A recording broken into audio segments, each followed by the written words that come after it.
먼저 한 1분 45초 정도 되는 영상을 하나 보고 말씀을 시작하도록 하겠습니다.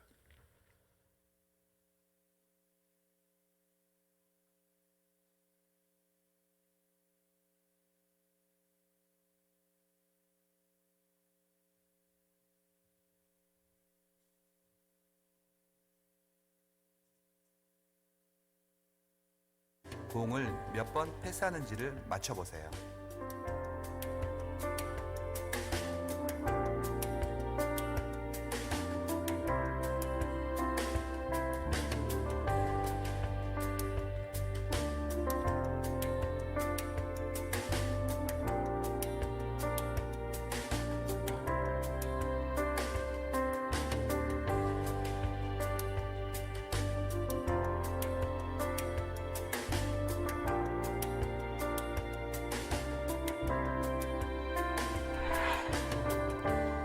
정답은 16번입니다. 그런데 혹시 고릴라 보셨나요?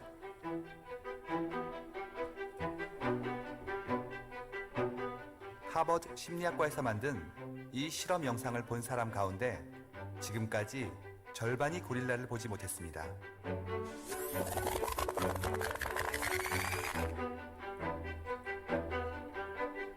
고릴라를 보셨다면 여성 한 명이 밖으로 나가고 커튼 색깔이 바뀐 건 어떤가요? 보셨나요? 있는데 못 보는 거죠. 그리고 없다고 생각하는 거죠. 우리가 그 관성에 따라서 자기 하는 일에 막 몰두하고 이러다 보면 이 세상이 바뀌는 걸 잘 모르거든요. 못 본 사람들은 아예 못 봤다는 인지조차 못 합니다. 네. 고릴라가 들어갔다 나간 거 보셨습니까? 아유, 의외로 많으시네요. 못 보셨다고 실망하실 필요는 없을 것 같습니다. 두 사람 중에 한 사람은 못 봤다라고 하는 것이 실험에 의한 결과이고요. 그렇다고 또 봤다고 으쓱할 이유도 없을 것 같습니다. 고릴라가 들어왔다 나가는 것을 저도 영상을 여러 번 보기도 했고 처음 볼 때도 발견했지만 그 뒤에 하고 있는 이야기처럼 검은 옷을 입은 여학생 하나가 밖으로 나간 것은 보지도 못했고 또 뒤편에 있는 그 커튼의 색깔이 바뀌는 것도 저도 인식하지 못하고 그렇게 지나갔기 때문에 그렇습니다. 그런데 우리는 이 영상을 보고 나서 그 뒤에 이 실험에 대한 영상을 보여주고 설명한 분의 이야기를 듣지 않았다면 우리는 우리가 본 것을 전부 다라고 생각했을 것입니다. 내가 본 것은 정확한 것이고 또 나는 영상에서 일어난 모든 변화들을 다 알고 있다라고 그렇게 굳게 믿지 않았을까 싶습니다. 그렇게 막 주장을 하다가 제가 영상을 다시 보여드리고 하나씩 손으로 짚어 주기까지는 내 눈으로 똑똑히 봤단 말이야 라고 그렇게 항변하지 않으실까 싶은 생각도 들기도 합니다. 사실을 파악하는 것, 그러니까 지금 눈앞에서 벌어지고 있는 사실을 완전히 파악하는 것도 어려운데 진실을 파악하는 것은 훨씬 더 어렵습니다. 사실과 진실에는 차이가 있는데 사실은 실제로 있었던 일이나 지금 현재 일어나고 있는 일을 사실이라고 합니다. 지금 눈앞에서 펼쳐지고 있는 일들이죠. 공을 주고받는 것이라든지 아니면 여학생이 나가는 것이라든지 아니면 커튼의 색깔이 바뀌는 것, 이런 것들이 사실입니다. 근데 반면에 진실이라고 하는 것은 거짓이 없는 사실을 의미하는 것입니다. 이 진실과 거짓에는 어떤 사실에 대한 해석이 들어가 있는 것이죠. 그런데 이 해석을 하는 과정 속에서 여러 가지 오해들이 발생하고 억측이 발견되고 거기서 더 편견이 생기게 됩니다. 우리가 성경을 읽을 때도 똑같은 현상들이 일어납니다. 성경에 나와 있는 그 여러 가지 하나님의 말씀들을 그냥 문자 그대로 현재 내가 경험하고 있는 21세기를 살아가고 있는 내가 바라보는 성경은 온갖 오해와 억측과 편견을 가질 수밖에 없습니다. 그렇기 때문에 성경이 기록된 배경이라든지 그 당시의 문화라든지 그 당시의 생활의 습관이라든지 이런 것들이 정확하게 이해되지 않으면 더 많은 오해와 억측과 편견들이 발생할 수밖에 없습니다. 예를 하나 더 들어보겠습니다. 두 장의 사진을 먼저 보여드리도록 하겠습니다. 예. 실제로 사실적으로 일어나고 있는 일은 저 뒤에 여러분이 보시기에 왼쪽에 있는 사람이 칼을 들고 오른쪽에 있는 사람을 칼로 찌르려고 막 달려가고 있습니다. 그런데 뭐 의도가 있어서 그렇든지 아니면 카메라가 잡아낼 수 있는 그 틀이 그거밖에 안 되는지 뭐 그것과는 상관없이 지금 카메라에 보이는 것은 오히려 정반대의 모습이 보이고 있습니다. 반대로 여러분이 보시기에 오른쪽에 있는 사람이 마치 왼쪽에 있는 사람을 칼로 찌르려고 달려드는 것처럼 그렇게 보여지고 있는 것이죠. 그 다음 사진을 좀 보여주시겠습니까? 예. 여러분 보시기에 맨 오른쪽에 있는 사진은 포로에게 총을 겨누고 있는 사진입니다. 그리고 왼쪽에 있는 사진은 그 포로에게 물을 주고 있는 사진입니다. 그러니까 우리가 오른쪽에 있는 사진을 보느냐 왼쪽에 있는 사진을 보느냐에 따라서 전쟁의 참혹함과 또 전쟁에서 학대받고 고통당하는 포로의 모습을 보고 분개할 수도 있지만 또 여러분이 왼쪽에 있는 사진만을 보게 되면 그래도 포로에게 은혜를 베풀고 있구나라고 하는 이야기를 듣게 될 것입니다. 그런데 실질적인 것은 가운데 있는 사진입니다. 포로에게 총도 겨누고 있고 포로에게 물도 주고 있는 그런 상황인 것이죠.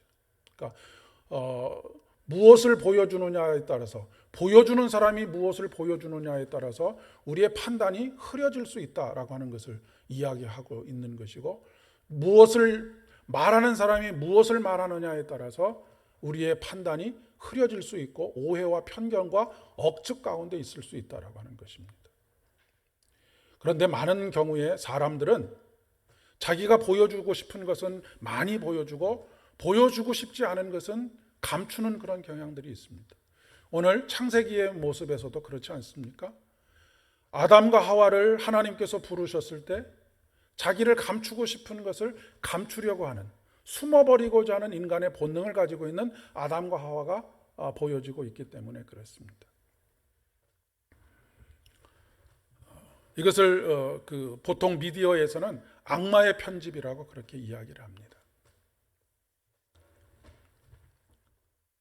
또 다른 하나의 예를 들어보겠습니다. 어떤 한 사람이 옷을 남루하게 입은 한 사람을 주먹으로 이렇게 몇 대 때리고 있습니다. 그러면 여러분이 이렇게 지나가시다가 그것을 딱 보면 저 때리는 사람이 나쁜 놈이고 맞는 사람은 참 불쌍한 사람이다 라고 그렇게 생각하게 되실 것입니다. 그런데 만약에 이 눈으로 보여지는 것만이 아니라 정말로 그 안의 내용을 들여다볼 수 있는 기회가 있다고 한다면 남루한 옷을 입은 사람이 이 지금 주먹으로 때리려고 하는 이 사람의 무엇인가를 훔쳐서 달아나고 있었던 상황이라고 한번 생각을 해보십시오. 그렇다면 진실과 거짓이 뒤바뀌게 되는 그런 결과들을 나타나게 될 것입니다. 요즘 가장 사회적인 이슈가 되고 있는 한강변에서 만취가 되어서 죽은 한 청년의 이야기가 첨예하게 양편으로 갈려서 나누어지고 있습니다. 이 사건의 진실은 무엇인지 우리는 알 수 없습니다. 그러나 사람들은 같은 사건을 놓고 각자 자기가 보고 싶은 것만 보고 자기가 듣고 싶은 것만 들으면서 그 사건에 대해서 이렇다 저렇다를 이야기하고 있는 것을 볼 수가 있습니다. 예수님께서 공생의 3년의 시간을 보내셨습니다.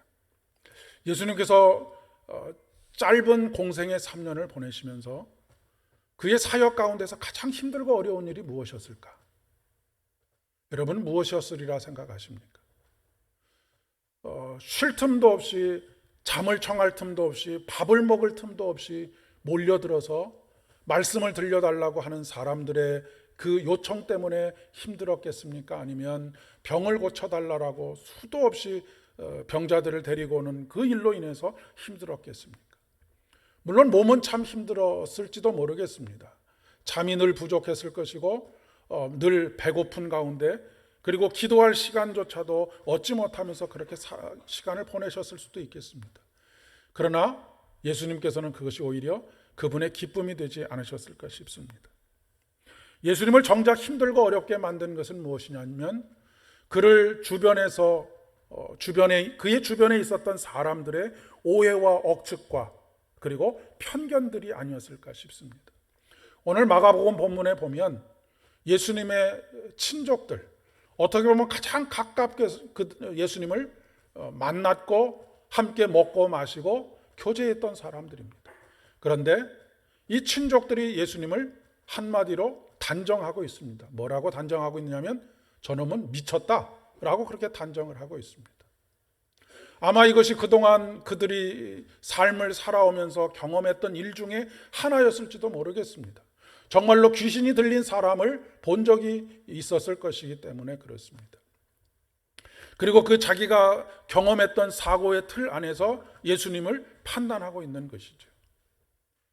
하나님께서 이 예수 그리스도를 하늘 보좌를 버리시고 이 땅에 보내셔서 우리에게 구원을 선물하시기 위한 이 진리로서의 말씀을 아직 그 저변에 흐르는 이야기들을 이해할 수 없었기 때문에 그렇지 않았을까 싶습니다.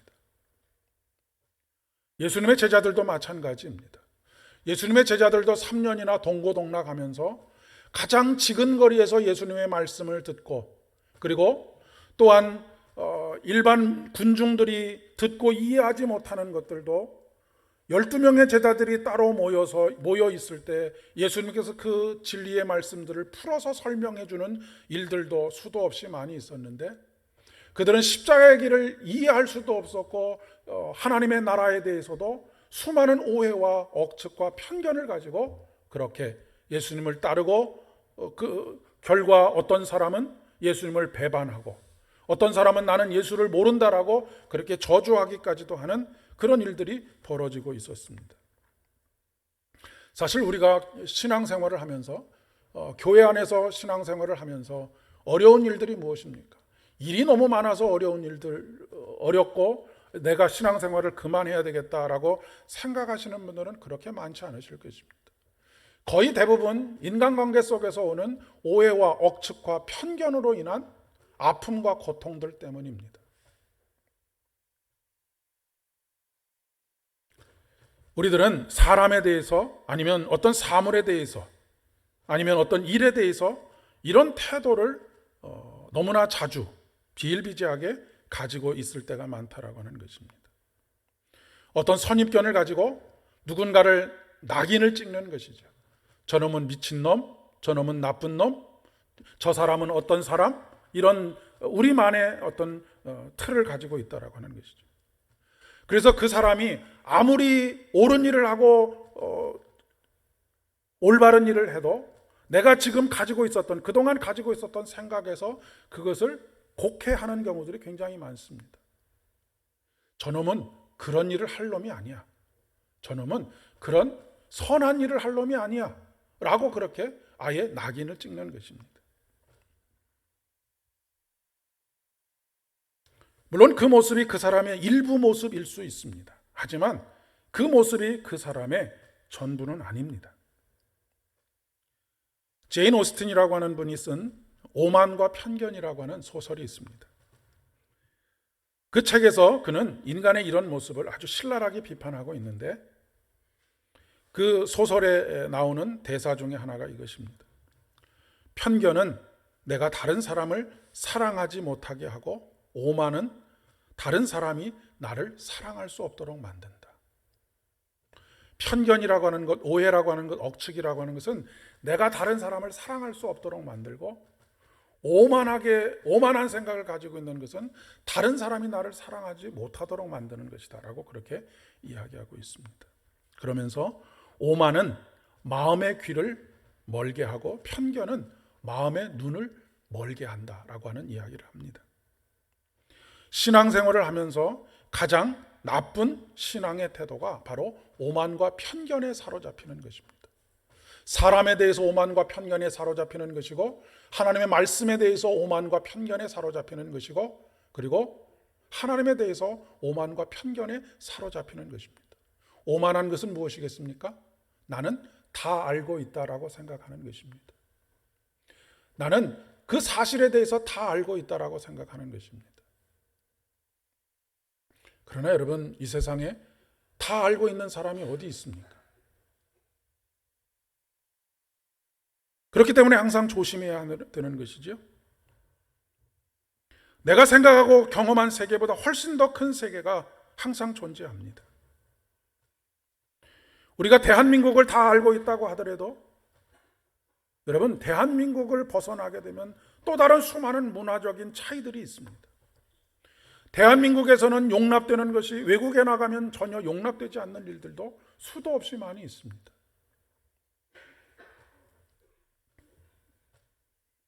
서기관들과 예수님의 친족들은 그런데 여과 없이 판단하고 정죄하고 있는 것이죠.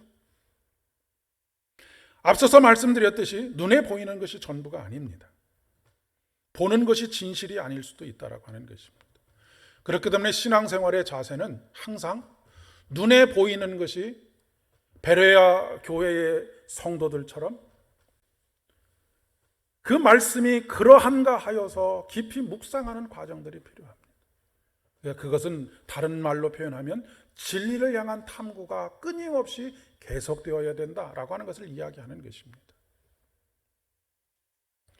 여러분, 오늘도 듣고 계시는 이 설교의 본문을 1년 전에도 들으셨을 수 있고 10년 전에도 들으실 수 있고 20년 전에도 들으셨을 수 있습니다. 그보다 더 많은 횟수의 동일한 본문을 가지고 말씀을 들으셨을 수도 있습니다. 그런데 우리는 똑같은 본문의 설교를 들으면 그냥 1년 전에 들었던 그 생각에 머물러 있을 때가 굉장히 많습니다.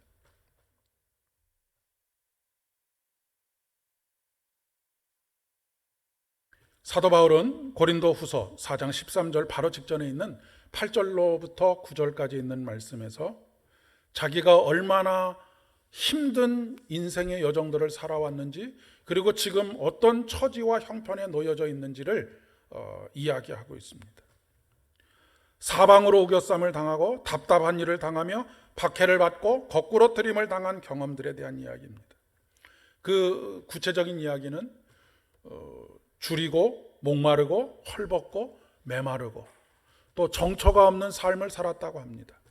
그러니까 돌아갈 집이 없었던 것이죠.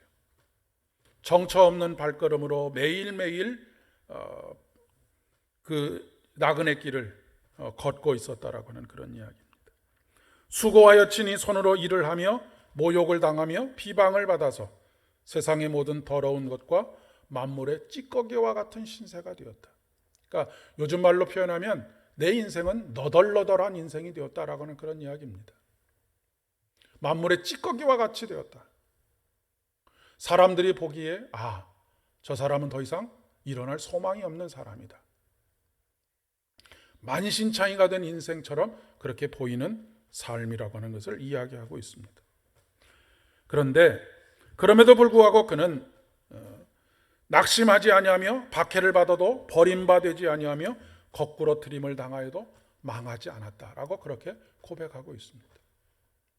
그의 현실이 지금 엄혹한 현실 속에 있지 않았기 때문에 그런 것이 아니고 지금 너덜너덜한 인생이 되었지만 그 가운데에서도 존재 그 자체의 존엄함, 바로 십자가의 은혜 안에서 자신을 영원한 생명으로 그 생명을 날마다 경험하면서 살게 하시는, 그 어느 것으로도 무너뜨릴 수 없는, 망하였다라고 낙인 찍을 수 없는 존엄한 존재 그 자체로서의 사도 바울, 그것을 날마다 경험하면서 살고 있다라고 하는 것입니다.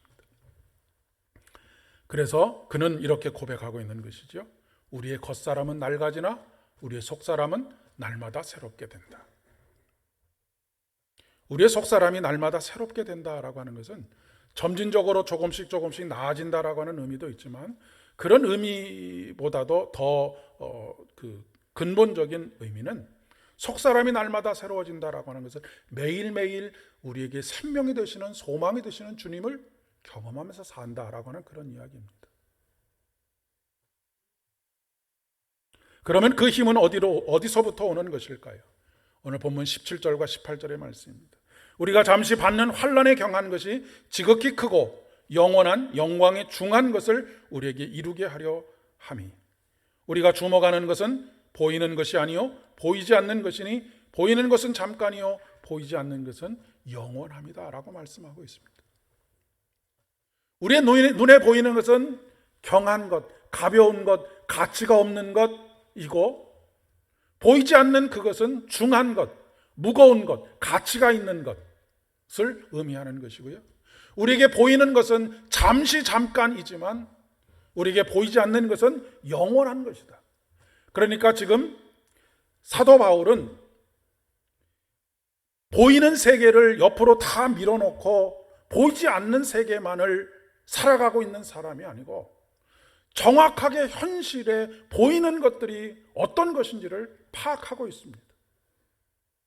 고난을 당하고 사람들이 보기에도, 자기 자신이 생각하기에도 너덜너덜해진 것 같은 그런 인생, 그러나 그것을 옆으로 치워놓지 않고 그 현실 너머에 있는 보이지 않는 세계의 영광의 빛을 매일매일 경험하면서 살고 있기 때문에 그는 낭망하지 않는다, 그렇게 고백하고 있는 것이죠. 여러분, 사람이 낙심하는 이유가 무엇이겠습니까? 보이지 않는 세계를 보지 못하기 때문에 그렇습니다. 보이지 않는 것보다 보이는 것, 그리고 자신에게 집중하고 있는 것에만 마음을 빼앗기고 있기 때문에 그렇습니다. 이것이 인생을 실패하는 원인이기도 합니다. 오늘 창세기 본문에서 아담과 하와가 범죄하게 된 이유가 무엇입니까? 눈에 보이는 것에 현혹되어지고 눈에 보이는 것에만 모든 것을 다 쏟아부었기 때문에 그렇습니다. 여러분, 에덴 동산을 하나님께서 아담과 하와에게 주실 때에 그곳에는 선악을 알게 하는 나무만 있었던 것이 아닙니다. 수도 없이 많은 것들이 있었습니다. 아담과 하와는 선악을 알게 하는 나무의 열매가 없었어도 얼마든지 풍요롭게, 얼마든지 즐겁게, 기쁨으로, 감사함으로 살아갈 수 있었습니다. 그러나 그의 눈을 유독 끌어당기는 하나의 나무에 집중하게 되는 것이죠. 그리고 그는 그 일시적인 만족과 기쁨을 위해서 육신의 정욕과 안목의 정욕과 이상의 자랑으로 인하여서 그는 영원한 것을 잃어버리고 마는 어리석음에 빠지게 되고 맙니다. 사람들이 인생에서 몰두하는 것들이 있습니다. 어떤 사람은 돈에, 어떤 사람은 일에, 어떤 사람은 자신이 하는 취미에, 어떤 사람은 관계를 만들어가는 일에, 어떤 사람은 성공하는 인생에, 각자가 자신의 눈에 띄는 선악을 알게 하는 나무와 같은 그러한 것들에 현혹되어지고 그것으로 인하여서 진리의 말씀에서 떠나서 영원한 것을 잃어버리는 그런 삶을 살아가는 경우들이 얼마나 많이 있는지 모르겠습니다. 사도 바울이 그를 따르던, 그와 함께 동역하던 제자 중에 한 사람이었던 데마에 대해서 이렇게 표현하고 있는 것을 봅니다. 데마는 세상을 사랑하여 내 곁을 떠나갔다. 사랑하는 여러분, 코로나로 인해서뿐만 아니라 이전부터 계속되어진 경제적인 어려움, 아니면 사회 구조적인 어려움, 불평등한 사회의 모습들, 이런 것들로 인해서 우리의 눈에 보여지는 것은 고난의 현실밖에 고난의 현실만 보게 되는 경우도 있을 것 같습니다. 그러나 사도 바울은 생명이 끊어지는 듯한 그런 고난의 현실 속에서도 낭망하지 않고 소망을 경험합니다. 사도 바울은 알았던 것이죠. 그것은 지나가는 것이고 그것은 일시적이라고 하는 것을. 물론 어떤 사람에게는 그 기간이 길게도 느껴지고 어떤 사람에게는 짧게도 느껴질 것입니다. 어떤 사람에게는 긴 그 시간들이 아주 짧게도 느껴질 것이고 어떤 사람에게는 아주 짧은 그 고난의 시간들이 너무나 길게 느껴져서 영원히 나에게서 이것이 떠나가지 않을 것이다 라고 그렇게 생각할 수도 있겠습니다. 그러나 그것은 영원한 것이 아닙니다. 일시적인 것입니다. 그리고 그것은 우리가 생각하는 것만큼 그렇게 무거운 짐이 아닙니다. 뿐만 아니라 하나님께서는 우리에게 그 무거운 짐을 함께 하나님과 예수 그리스도와 더불어서 짊어지자고 수고하고 무거운 짐진 자들아 다 내게로 오라라고 또 청하고 계십니다. 뿐만 아니라 우리 하나님께서는 우리가 감당할 능력의 그 이상의 시험을 우리에게 허락하지 않으시는 분이시다라고 말씀하기도 하십니다. 우리가 보는 것은 현실입니다. 매일 우리가 맞이하는 현실은 눈에 보이는 것입니다. 아까도 말씀드렸듯이 현실을 외면하라고 하는 것이 아닙니다. 현실에 대해서 눈 감고 오직 하나님만을 추구하라라고 하는 그런 이야기를 하는 것이 아닙니다.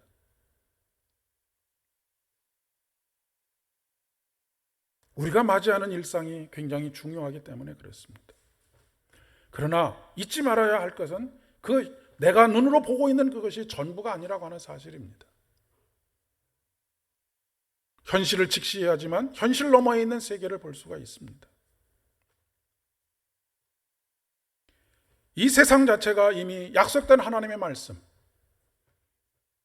그 하나님의 말씀의 차원에서 보게 되면 지극히 잠깐일 뿐입니다.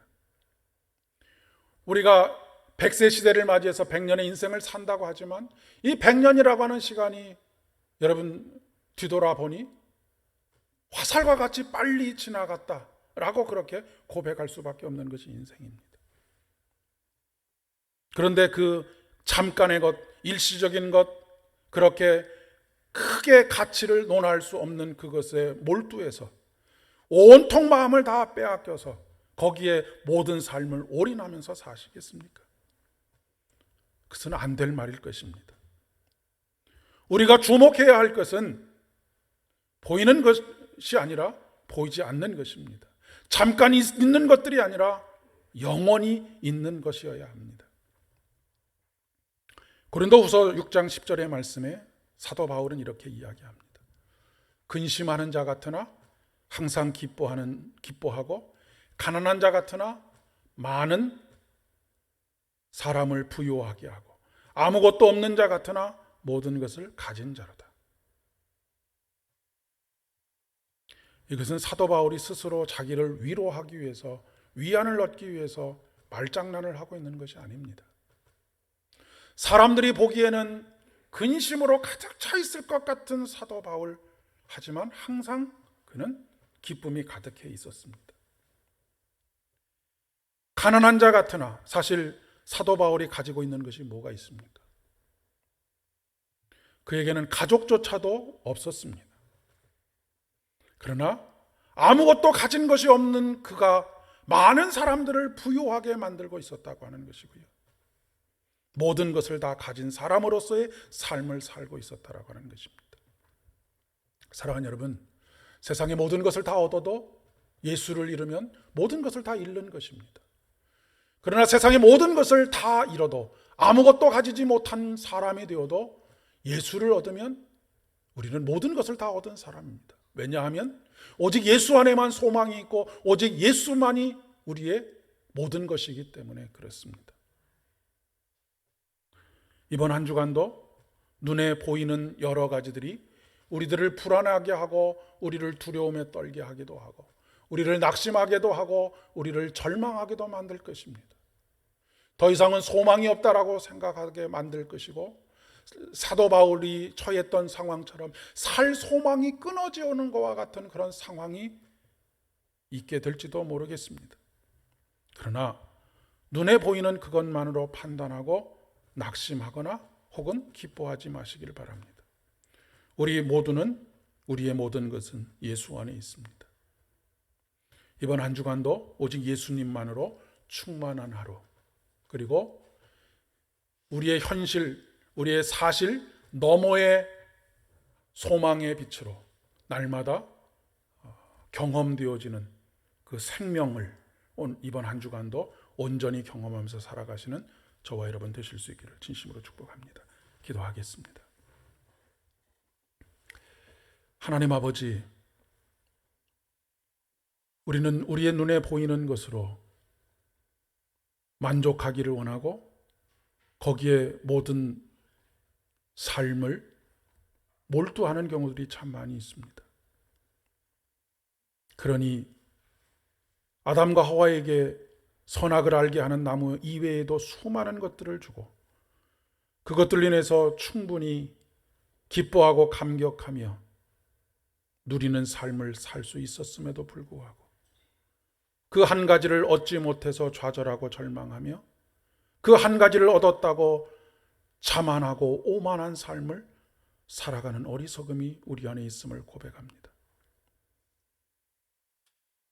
잠시 잠깐의 일시적인 것들로 인하여서 일희일비하지 않게 하여 주시고 십자가를 통해서 우리 안에 이루신 우리 존재의 존엄함과 그 안에서 영원한 소망이 되시는 우리 주님의 영생의 사건들을 매일매일 경험하면서 살아갈 수 있도록 은혜를 더하여 주시옵소서. 이번 한 주간도 오직 믿음으로 살게 하여 주셔서 우리의 삶의 현실을 피하거나 도망가지 않게 하시고 예수님께서 십자가를 피하지 아니하시고 죽음으로 말미암아 부활의 영광을 얻은 것처럼 우리도 이미 승리하신 우리 주님의 승리를 우리 주님과 더불어서 삶의 곳곳에서 돌파하며 살아갈 수 있도록 은혜를 더하여 주시옵소서. 예수님의 이름으로 기도드립니다.